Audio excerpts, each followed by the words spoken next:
Dalam berusaha ataupun bekerja, seorang mitra kerja sangat penting karena menurut pandangan saya, seorang mitra kerja adalah A. Teman berbagi dan bertukar pendapat. B. Teman mengembangkan usaha. C. Teman untuk berbagi modal. D. Sebagai pengingat saat saya salah membuat keputusan. E. Sebagai pendorong untuk kemajuan saya. Oke, jadi untuk soal ini memang betul sekali. Jawaban yang mendapatkan poin 5 adalah yang A, di mana sebagai teman berbagi dan bertukar pendapat. Di mana tadi juga dijelaskan terkait dengan 4 poin tadi, salah satunya adalah bekerja sama, berbagi informasi gitu ya. Kemudian berkolaborasi itu terkait dengan teman berbagi dan bertukar pendapat. Kemudian yang mendapatkan poin 4 adalah sebagai pendorong untuk kemajuan saya. Jadi di sini mungkin tidak hanya kemajuan saya ya, tapi kemajuan bersama. Kemajuan antara sayanya maju, orang lainnya pun bisa maju. Kemudian sebagai pengingat saya saat saya salah membuat keputusan itu juga bisa. Teman mengembangkan usaha bisa, teman untuk berbagi modal juga bisa ya. Tapi memang yang paling tepat untuk soal ini adalah untuk tadi ya yang paling krusial itu terkait dengan teman berbagi dan bertukar pendapat. Oke, soal nomor 2. Oke, kita bahas. Saya merasa tidak cocok dengan salah satu rekan kantor saya. Suatu hari saya terpilih untuk berada dalam satu tim kerja dengan dia. Saya akan A. menolak untuk berada dalam tim kerja tersebut. B. menyelesaikan proyek kerja tersebut bersamanya secara profesional. C. tidak mau terlibat dalam proyek kerja tersebut dan membiarkannya menyelesaikannya sendirian. D. menyelesaikan proyek kerja tersebut sendirian tanpa melibatkannya. E. minta bertukar tempat dengan rekan kerja yang lain. Oke, tentu saja untuk jawaban yang paling tepat untuk soal ini adalah yang B, betul ya. Meskipun tadi sudah dijelaskannya, meskipun kita memiliki tim gitu dengan orang yang tidak kita sukai, tentu saja kita harus selalu bisa menyelesaikan proyek tersebut dengan secara profesional gitu ya. Maka jawaban yang paling tepat untuk soal ini yang mendapatkan poin 5 adalah yang B, menyelesaikan proyek kerja tersebut bersamanya secara profesional. Kemudian yang mendapatkan poin 4 adalah yang D, menyelesaikan proyek kerja tersebut sendirian tanpa melibatkannya. Ini kenapa mendapatkan poin 4? Karena di sini jika dibandingkan dengan ketiga opsi lainnya masih menyelesaikan proyeknya gitu ya. Sedangkan yang C tidak mau terlibat, ini sudah menolak ya.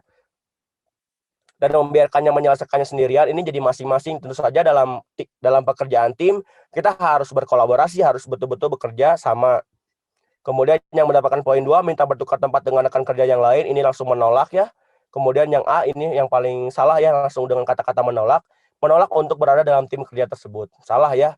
Tadi sudah dijelaskan terkait dengan pekerjaan itu, kita harus bekerja secara profesional.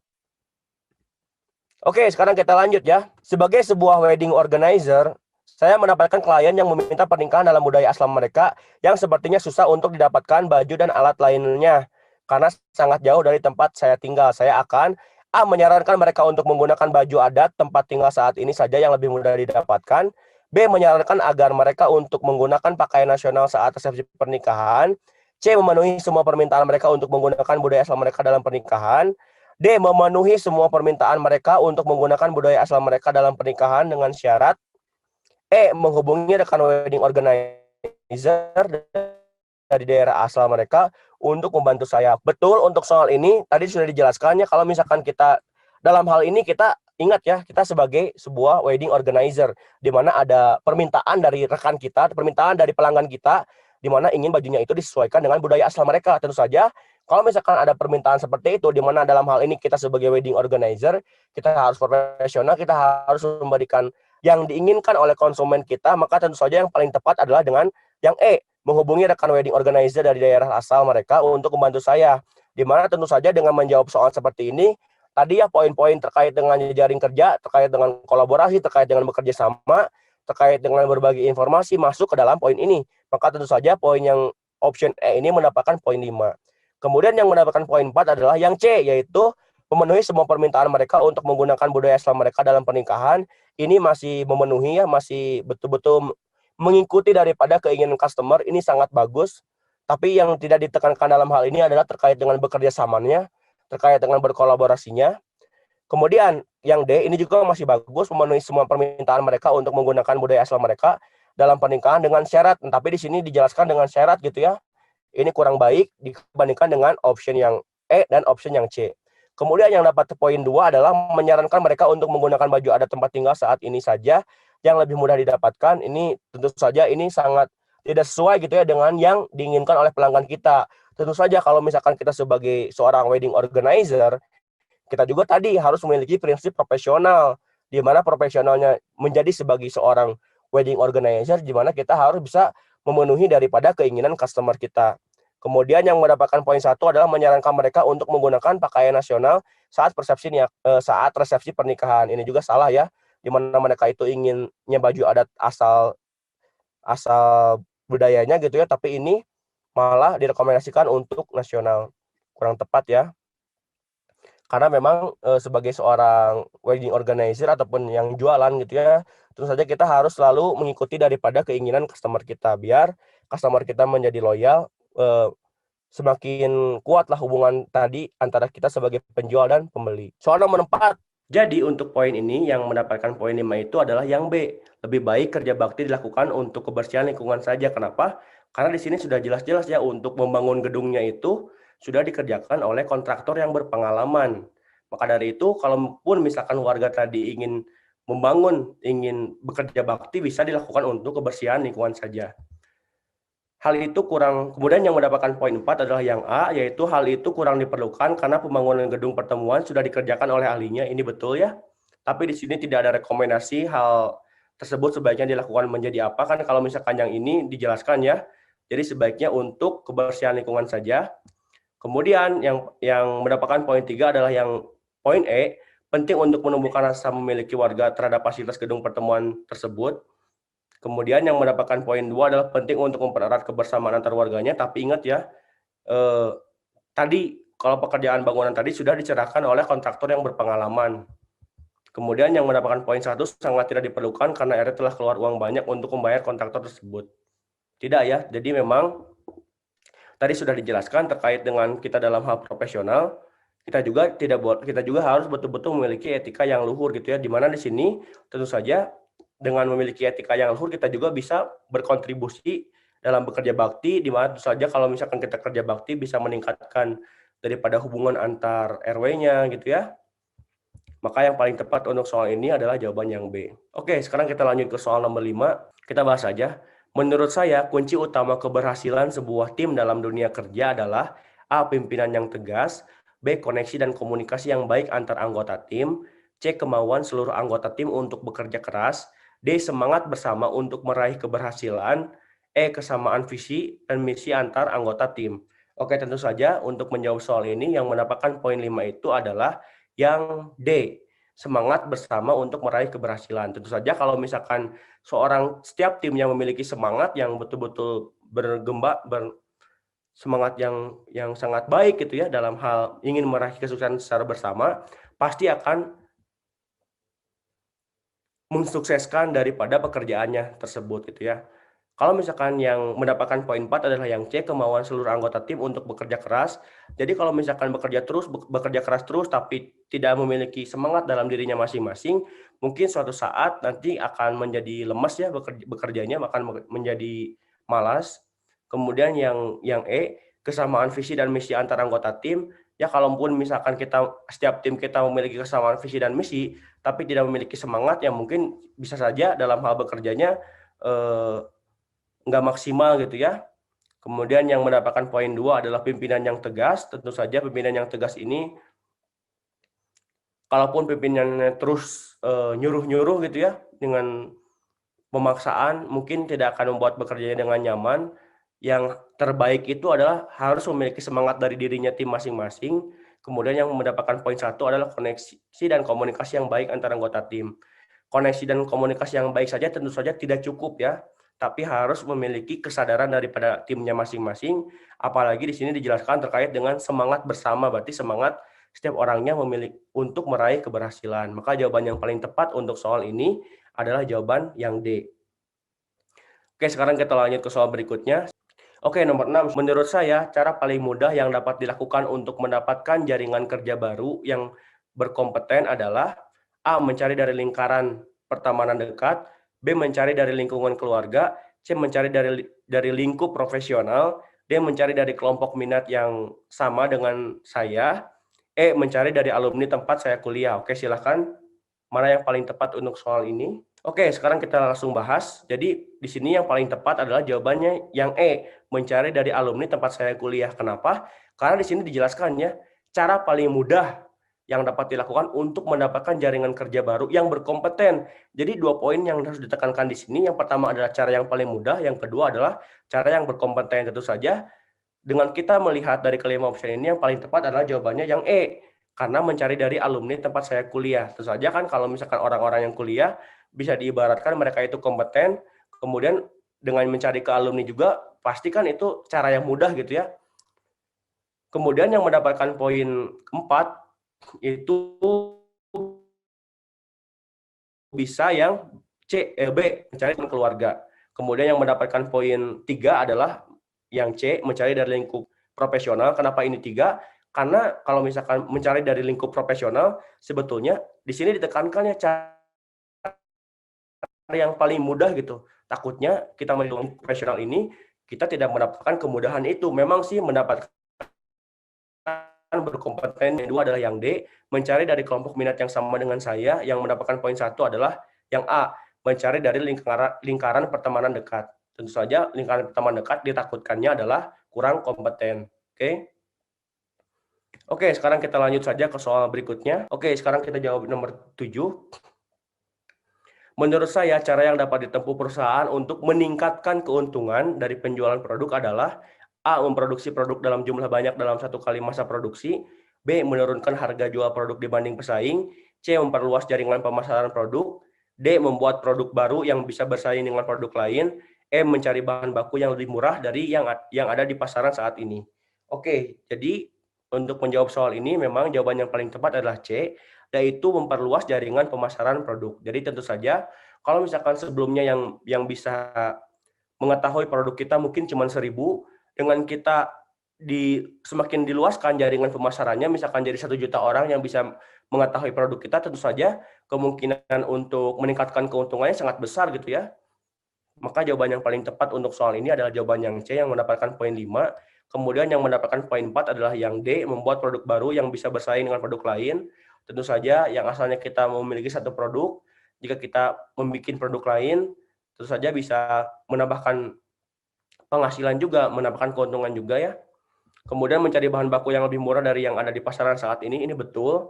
Kenapa? Karena sebetulnya rumus daripada meningkatkan keuntungan yaitu bisa juga dengan mengurangi cost atau mengurangi biaya gitu ya. Jadi kalau misalkan menurunkan bahan baku, ini juga bisa menaikkan dari keuntungan. Tapi tentu saja mungkin kalau misalkan dikurangi bahan bakunya akan mengurangi daripada kualitasnya juga, maka ini harus hati-hati. Kemudian yang mendapatkan poin 2 adalah memproduksi produk dalam jumlah banyak dalam satu kali masa produksi. Ya mungkin ini maksudnya adalah lebih diefektifkan lagi dalam segi pekerjaannya gitu ya. Dari yang asalnya dalam satu waktu itu kita hanya memproduksi 100, tapi ditingkatkan dalam satu waktu tadi menjadi 200. Tapi tentu saja kalau hal ini terjadi, bisa jadi dari kualitas kita tidak akan ya kurang bagus gitu ya. Kenapa? Dari yang asalnya kita itu standarnya itu harus dalam satu waktu itu hanya 100, tapi kita dipaksakan untuk membuat 200 produk. Takutnya menjadi produk-produk yang dibuat itu menjadi cacat ataupun banyak kekurangannya. Kemudian yang mendapatkan poin sangat kecil adalah menurunkan harga jual produk dibanding pesaing. Tentu saja ini salah ya, malah menjadi perang harga. Oke, sekarang kita lanjut ke soal nomor 8. Jawaban untuk selanjutnya untuk soal nomor D kita bahas. Cara efektif yang dapat dilakukan untuk memelihara hubungan kerja dengan relasi dan pelanggan adalah A. Memberikan mereka banyak hadiah, memberikan servis yang sangat baik, memberikan diskon pada saat mereka melakukan pembelian, menganggap mereka sebagai keluarga dan tidak sekedar pelanggan. Kemudian yang E, sering berdiskusi tentang apa yang mereka inginkan demi kelancaran hubungan kerja. Jadi untuk soal ini yang mendapatkan poin 5 adalah yang E. Karena memang di sini dijelaskan cara efektif yang dapat dilakukan untuk memelihara hubungan kerja dengan relasi dan pelanggan gitu ya. Jadi bagaimana sih cara kita yang dapat dilakukan untuk memelihara hubungan dengan misalkan di sini pelanggan gitu ya. Tentu saja karena tadi sudah dijelaskan terkait dengan jejaring kerja ini ada 4 poin, di mana dari poin-poinnya tadi dijelaskan gitu ya terkait dengan kolaborasi, kemudian bekerja sama, kemudian berbagi informasi. Maka tentu saja jawaban yang paling tepat untuk soal ini yang mendapatkan poin 5 adalah bagian yang E, yaitu sering berdiskusi tentang apa yang mereka inginkan demi kelancaran hubungan kerja. Oke, ini yang mendapatkan poin 5. Karena memang dengan hal seperti ini, dengan kita berdiskusi tadi dijelaskan gitu ya, jangan sampai yang selalu berbicara itu hanya kita saja, kita juga harus mengetahui masukan-masukan daripada orang lain. Tentu saja masukan tadi pastinya akan sangat membangun, mengetahui daripada survei-survei orang lain. Kemudian yang mendapatkan poin 4 adalah yang D, yaitu menganggap mereka sebagai keluarga dan tidak sekedar pelanggan. Jadi dengan hal seperti ini mungkin pastinya akan memberikan servis yang sangat baik gitu ya, dan membuat puas pelanggan-pelanggan kita. Yang mendapatkan poin 3 adalah ini memberikan servis yang sangat baik. Kemudian yang mendapatkan poin 2, memberikan diskon pada saat mereka melakukan pembelian. Tentu saja kalau memberikan diskon ini, ya pastinya ya akan semakin membuat mereka loyal, tapi tentu saja bukan yang paling efektif, karena tentu saja dengan memberikan diskon mungkin penghasilan kita akan menjadi berkurang. Kemudian yang mendapatkan poin 1 adalah memberikan mereka banyak hadiah. Tentu saja dengan memberikan mereka banyak hadiah seperti ini, di sini ditekankan banyak hadiah ya. Mungkin dengan memberikan banyak hadiah akan mengurangi daripada keuntungan-keuntungan kita. Oke. Teman saya melakukan kecurangan dengan mengambil sebagian uang kas masuk dari pelayanan di kantor kami. Saya akan A. melaporkannya kepada atasan, B. mengikutinya karena saya sedang butuh biaya, C. menegurnya dan akan melaporkannya jika tidak menghentikan perbuatannya, D. meminta bagian darinya, E. membiarkannya saja, mungkin dia sedang banyak kebutuhan. Tentu saja ini soal mudah ya. Untuk soal ini yang paling tepat adalah jawaban yang C. menegurnya dan akan melaporkannya jika tidak menghentikan perbuatannya. Ini mendapatkan poin 5. Pada intinya, tadi ya dalam hal bekerja kita harus profesional. Kalaupun melihat kecurangan seperti ini, ya kita juga tidak boleh harus tidak langsung misalkan dengan kasar gitu ya, yang membuatnya sakit hati. Kita harus menegurnya dengan baik-baik. Kita juga harus memiliki etika yang luhur, tadi sudah dijelaskan. Kemudian yang poin 4 adalah yang A, melaporkannya kepada atasan. Kemudian poin 3 adalah yang E, membiarkannya saja, mungkin dia sedang banyak kebutuhan. Ini jelas-jelas salah ya kalau membiarkan. Tentu saja kalau misalkan ada ketidakadilan seperti itu, ya tentu saja kita harus berani menindak keadilan gitu ya. Kemudian mengikutinya karena saya sedang butuh biaya, oh ini jelas salah, malah melakukan kecurangan. Kemudian yang D juga salah, meminta bagian darinya. Oke, sekarang kita lanjut ke soal yang ke-10. Oke, sekarang kita bahas soal yang ke-10. Rekan kerja saya dipindahkan ke bagian lain dan saya mendapatkan rekan kerja baru yang belum berpengalaman dalam bagian pekerjaan yang saya kerjakan. Maka saya akan A. meminta rekan kerja yang lebih berpengalaman supaya tidak memberatkan pekerjaan saya. B. meminta pindah bagian bersama rekan kerja saya yang lama. C. segera membantu rekan kerja baru saya untuk menyesuaikan diri dan mempelajari pekerjaan. D. membagi pekerjaan dan mengerjakan bagian saya sendiri. E. memberi kesempatan rekan baru untuk mempelajari sendiri pekerjaannya. Oke, jadi untuk soal ini tentu saja ini berkaitan dengan profesionalisme, di mana tentu saja di sini dijelaskan ya, rekan kerja saya dipindahkan ke bagian lain dan saya mendapatkan rekan kerja baru yang belum berpengalaman dalam bagian pekerjaan yang saya kerjakan. Maka tentu saja kalaupun keadaannya seperti ini, kita sebagai seorang ASN harus selalu memiliki sikap profesionalisme, di mana profesionalisme tadi ada di dalam kode etik, ada di dalam nilai dasar ASN. Di mana tentu saja dalam menjawab soal ini yang mendapatkan poin 5 adalah yang C, yaitu segera membantu rekan kerja baru saya untuk menyesuaikan diri dan mempelajari pekerjaannya. Ini yang paling baik gitu ya. Dimana kalau misalkan tentu saja kan ini sudah menjadi tim ya orangnya, meskipun orang tadi yang asalnya rekan kerja kita dipindahkan kepada tim lain, tapi ada rekan kerja baru, tentu saja supaya pekerjaan tim kita bekerja dengan maksimal, mendapatkan target yang maksimal, maka tentu saja kita harus membantu rekan kerja baru tadi supaya bisa menyesuaikan diri dalam pekerjaannya. Kemudian yang mendapatkan poin 4 adalah yang E, yaitu memberi kesempatan rekan baru untuk mempelajari sendiri pekerjaannya. Kalau yang ini mungkin tidak ada bimbingan dari kita, maka ini poinnya 4. Berbeda dengan yang 5, ini ada bimbingannya dari kita. Kemudian yang dapat poin 3 adalah yang D, yaitu membagi pekerjaan dan mengerjakannya bagian saya sendiri. Ini jelas salah ya. Ya, pada intinya kita harus membimbing ya. Kita harus berintegritas dengan cara tadi, bisa membimbing orang lain yang baru tadi. Kemudian yang dapat poin 2 adalah yang A, meminta rekan kerja yang lebih berpengalaman supaya tidak memberatkan pekerjaan saya. Kalau seperti ini seperti kurang profesional ya, dan tidak mengikuti perintah atasan gitu. Padahal sebetulnya kita sebagai pekerja gitu ya harus selalu mengikuti daripada perintah-perintah atasan tadi, apalagi perintahnya betul-betul masih dalam koridor yang benar gitu. Kemudian yang mendapatkan poin 1 adalah yang B, meminta pindah bagian bersama rekan kerja saya yang lama. Ini salah ya. Kalau seperti ini seperti tidak mau diatur, berarti tidak profesional. Itu jawaban yang paling tepat untuk soal ini adalah jawaban yang C. Soal nomor 11, untuk memenuhi target yang dibebankan pada kelompok kerja saya akan, tentu saja yang benar ya, yang mendapatkan poin 5 adalah memberikan kontribusi yang maksimal agar target terpenuhi. Ini secara tim ya. Kemudian yang mendapatkan poin 4 adalah yang D, bekerja sama dengan baik dengan anggota kelompok yang lain. Di sini penekanannya kurang maksimal ya dibandingkan dengan yang B. Ini betul-betul maksimal, memberikan kontribusi yang maksimal gitu ya agar target terpenuhi. Kemudian yang mendapatkan poin 3 adalah yang C, yaitu memberikan kontribusi yang minimal karena kegagalan ditanggung bersama. Ini jelas ya salah ya. Kenapa di sini dijelaskan memberikan kontribusi yang minimal? Tentu saja dalam bekerja tentu saja harus profesional, harus betul-betul memaksimalkan dari semua kemampuan yang kita miliki dalam pekerjaan hal tersebut. Sehingga dengan pekerjaan yang kita lakukan secara maksimal, mendapatkan hasil yang maksimal juga. Kemudian yang mendapatkan poin 2 adalah yang A, yaitu memberikan kontribusi ala kadarnya saja. Ini jelas-jelas salah gitu ya. Tidak profesional sama sekali. Tentu saja kita seharusnya melakukan hal segala sesuatu berintegritas tinggi, tadi dijelaskan juga, bertanggung jawab dalam menyelesaikannya. Kemudian yang mendapatkan poin 1 adalah segera menentukan target pribadi dan tidak memikirkan target anggota kelompok yang lain. Ini jelas-jelas salah ya, tidak memikirkan target anggota kelompok yang lain. Jelas-jelas di sini kelompok kerja gitu ya, di mana pekerjaannya harus berkelompok. Tentu saja kalau seperti ini harus betul-betul maksimal dalam hal pekerjaan kelompok ini semuanya bekerja dengan maksimal. Oke, sekarang kita lanjut ke soal nomor 12. Kita langsung saja bahas soal ini.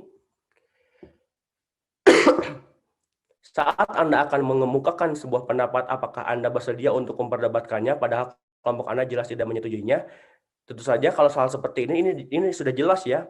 Kelompok Anda jelas tidak menyetujuinya. Maka tentu saja kalau misalkan dalam pekerjaan secara berkelompok, kalau sudah jelas-jelas kelompok kita tidak menyetujuinya, alangkah baiknya dalam hal mengemukakan sebuah pendapat tadi, ada baiknya kita mengalah saja dengan cara tidak perlu diungkapkan pendapat tadi, karena memang tentu saja tadi ya kita itu harus memiliki etika yang luhur sebagai ASN itu, di mana tentu saja kalau misalkan kita memaksakan diri mengemukakan pendapat tapi jelas-jelas kelompok Anda tidak menyetujuinya, jelas-jelas kalau misalkan diungkapkan kata-kata tadi mungkin akan menyinggung ataupun menjadi kisruh gitu ya dari anggota kelompok sendiri. Maka dari itu tentu saja dalam soal ini yang paling tepat adalah saya akan mengalah, lebih baik mengalah saja. Ini mendapatkan poin 5, kemudian yang mendapatkan poin 4 adalah yang C, saya akan berpikir ulang dan mencari jalan tengah. Ini betul ya, daripada tadi tiba-tiba langsung diungkapkan. Kemudian yang mendapatkan poin 3 adalah saya akan menyimak pendapat lain lebih dulu. Ini betul. Kemudian yang dapat poin 2, saya akan tetap mempertahankan pendapat Anda. Ini salah ya, jelas ya. Karena sudah jelas kelompok Anda pun tidak menyetujuinya, bagaimana dengan mengemukakan pendapat kepada kelompok yang lain gitu ya. Kemudian saya akan mengumpulkan teman terlebih dahulu baru menyuarakan pendapat saya. Ini jelas salah ya. Oke, sekarang kita lanjut ke soal nomor 13. Oke, sudah banyak yang jawab untuk soal nomor 13, kita bahas saja. Untuk menghasilkan kinerja yang baik, di sini ditekankan ya, kinerja yang baik, saya biasa mengatur pekerjaan kepada anggota-anggota tim dengan cara, tentu saja jawaban yang paling tepat adalah jawaban yang A. Kenapa? Memberikan beban kerja sesuai dengan fungsi mereka. Jadi sebetulnya yang adil itu, yang disebut dengan adil itu sebetulnya bukan membagi dengan rata gitu ya, salah ya. Tapi tentu saja membagi dengan sesuai dengan fungsinya.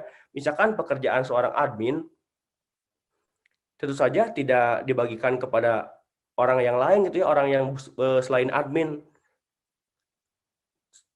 Kalau misalkan seperti itu berarti kan kita tidak melakukan sesuatu sesuai dengan fungsinya. Maka tentu saja jawaban yang paling tepat adalah jawaban yang A ini, memberikan beban kerja sesuai dengan fungsi mereka. Kemudian yang mendapatkan poin yang 4 adalah yang C, memberikan beban kerja sesuai dengan kemampuannya bekerja. Kemudian yang mendapatkan poin 3 adalah yang B, memberikan beban kerja yang sama rata kepada semua anggota tim. Ini betul-betul kurang tepat ya. Ya maksudnya kalau misalkan mungkin pekerjaannya adalah dalam satu bidang yang sama, mungkin kita bisa melakukan hal ini. Tapi kalau misalkan memberikan kerja dengan kepada orang-orang yang beda timnya, beda fungsi timnya gitu ya, kan ada misalkan ada orang yang marketing, operasional, sales, ya itu harus disesuaikan dengan keahlian mereka gitu ya. Kemudian mendapatkan poin 2 adalah yang dia mengerjakan semua pekerjaan bersama-sama, ini salah. Tadi ya, pada intinya harus sesuai dengan fungsinya, dia itu bekerja sebagai apa. Kemudian yang mendapatkan poin 1 adalah memberikan pekerjaan hanya pada orang-orang yang bisa saya percaya. Ini tidak ya, ini berarti tidak bisa memaksimalkan semua potensi dari anggota-anggota timnya. Oke, maka jawaban yang paling tepat untuk soal ini adalah jawaban yang A. Oke, sekarang kita lanjut ke soal nomor 14. Oke, sekarang kita bahas saja untuk soal ini. Dalam proses mengerjakan sebuah tugas, pada umumnya anggota tim yang saya pimpin, A. Semua aktif bekerja untuk mencapai hasil yang baik. B. Saling mengharapkan teman lain untuk menyelesaikan tugas tersebut. C. Semua bekerja untuk menyelesaikan tugas tersebut. D. Akan bekerja bila ada yang memulai terlebih dahulu. E. Tidak semuanya mau mengerjakan tugas. Oke, tentu saja ini soal mudah ya. Jawaban yang paling tepat adalah jawaban yang A. Semua aktif bekerja untuk mencapai hasil yang baik. Pada intinya, kalau misalkan pekerjaannya itu adalah pekerjaan tim dan kita itu misalkan dituntut untuk memimpin, ya kita harus betul-betul bisa memaksimalkan semua potensi anggota tim kita dengan baik, sehingga mereka bisa bekerja semaksimal mungkin dalam fungsionalnya masing-masing, dalam pekerjaannya masing-masing, sehingga targetnya akan tercapai seperti itu. Kemudian yang mendapatkan poin 4 adalah yang C, semua bekerja untuk menyelesaikan tugas tersebut. Ini betul ya. Tapi jika dibandingkan dengan yang A, ini jelas ya kata-katanya sangat semangat, semua aktif bekerja untuk mencapai hasil yang baik. Kemudian yang mendapatkan poin 3 adalah yang D, akan bekerja bila ada yang memulai terlebih dahulu. Ini salah jelas ya. Akan bekerja bila ada yang memulai terlebih dahulu. Ini jelas gitu ya. Kalau misalkan ada pekerjaan kan sudah jelas tadi bahwa kalau misalkan ada pekerjaan kita harus selalu mengikuti aturan sesuai dengan ketentuan, harus selalu mengikuti atasan kita gitu ya. Kemudian yang mendapatkan poin 2 adalah tidak semuanya mau mengerjakan tugas, ini jelas salah, berarti tidak profesional orang tersebut, tidak mengikuti ketentuan, tidak mengikuti perintah dari atasan. Kemudian yang mendapatkan poin 1 adalah saling mengharapkan teman lain untuk menyelesaikan tugas tersebut. Berarti kan kalau seperti ini dianya tidak mau bekerja gitu ya, ya udah kalau nggak mau bekerja jangan bekerja saja gitu ya. Oke, sekarang kita masuk ke soal nomor 15. Kita bahas, anak buah saya sering tidak masuk kantor tanpa alasan. Hal ini memacu kecemburuan anak buah saya yang lain. Yang saya lakukan adalah tentu saja, jawaban yang paling tepat untuk soal ini adalah yang C ya, memanggilnya dan mencari tahu alasan melakukan hal tersebut. Jadi jangan langsung tiba-tiba kita pecat ataupun bagaimana gitu ya, tapi kita harus betul-betul memanggilnya terlebih dahulu, mencari tahu alasannya, kenapa sih hal tersebut itu bisa dilakukan gitu ya. Ini yang paling bijak tadi ya, selain kita itu dituntut dalam pekerjaan sehari-harinya harus selalu berprofesional dalam hal bekerja, tapi ingat kita juga harus memiliki etika yang luhur ya, tadi dijelaskan di poin-poin yang win-win tadi. Kita harus profesional, kita juga harus menggunakan etika yang luhur. Kemudian yang mendapatkan poin 4 adalah yang E, memintanya menghentikan kebiasaan itu karena memicu kecemburuan temannya. Ini poinnya 4. Kemudian yang poin 3, memotong gajinya sesuai dengan jumlah apa yang dilakukan. Ya kalau misalkan memotong gaji, semoga saja diharapkan memberikan efek jera ya, biar orang tersebut tidak melakukan hal lagi. Tapi alangkah baiknya daripada kita tiba-tiba memotong gaji, ya kita harus memanggilnya terlebih dahulu dan mencari tahu kenapa sih hal tersebut bisa terjadi gitu ya. Kemudian yang mendapatkan poin 2 adalah yang A, mengeluarkannya dari pekerjaan karena dapat mengganggu keharmonisan tim. Ini jelas ya, kurang menggunakan etika, langsung mengeluarkannya. Sebetulnya bisa-bisa saja, tapi pasti nanti ke depannya akan ada hal yang ya kurang harmonis lah. Itu kurang tepat menurut saya. Kemudian membiarkannya saja karena hal tersebut tidak mengganggu kinerja, ini salah ya.